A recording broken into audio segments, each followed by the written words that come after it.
Go ahead, unbox this 22-ton service jack from Fab Heavy Parts. We've got a couple of great uses for it around here. Get it unboxed and take a look at it. Well, we've got our hay bale here right in the perfect spot for a little bench. Take this thing out of the box.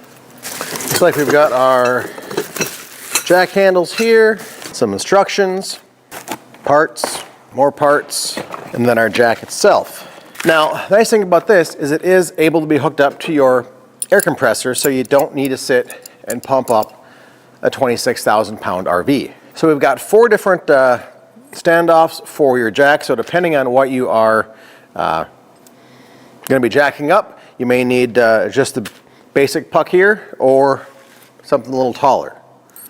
It does have a place, drop that in on top here.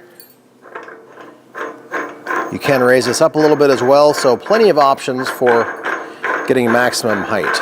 And these do sit back in our handle, drop in here with a pin to keep them in place. So in here we have a bolt, a threaded, in the base of our handle we've got a receiver, and then we've got this, so when you go in to loosen, you can easily turn it.